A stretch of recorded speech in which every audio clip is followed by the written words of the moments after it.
Teman-teman sekalian yang dirahmati Allah Subhanahu wa taala, yang semoga selalu dijaga hatinya oleh Allah Subhanahu wa taala agar selalu thiqah billah, agar selalu percaya dan yakin kepada Allah Subhanahu wa taala.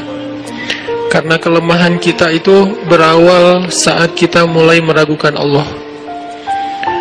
Dalam segala dinamika hidup, kita selalu butuh Allah. Kita butuh Allah ketika Allah kasih kita ujian, bahkan tetap kita butuh Allah ketika Allah kasih kita nikmat. Kalau kita butuh Allah saat diuji, agar kesabaran kita terjaga. Karena orang yang tidak ditemani atau dibersamai oleh Allah Subhanahu wa taala ketika dia sedang diuji, maka dia akan mudah untuk berkeluh kesah, bahkan berputus asa. Kebersamaan Allah kepada dia saat dia diuji itu adalah Allah Subhanahu wa taala menghibur hatinya. Allah Subhanahu wa taala menenangkan hatinya. Allah Subhanahu wa taala menghidupkan hatinya dengan nikmat iman.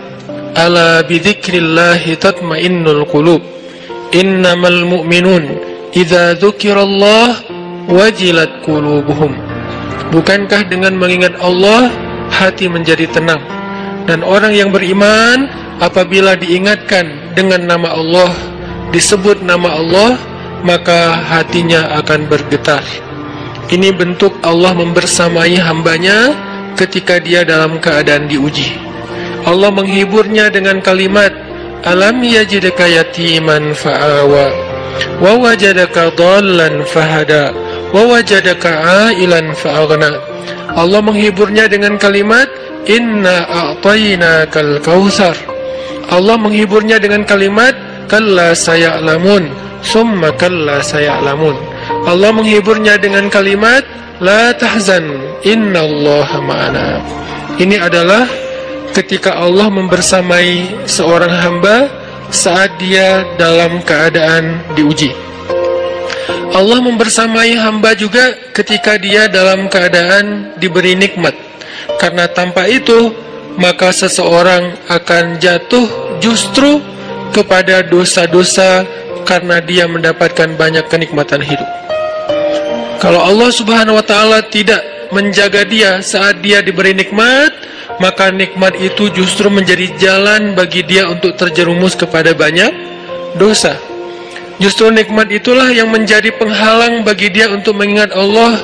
Karena dia sibuk menikmati hidupnya, akhirnya dia terhalang dari mengingat Allah tepat waktu.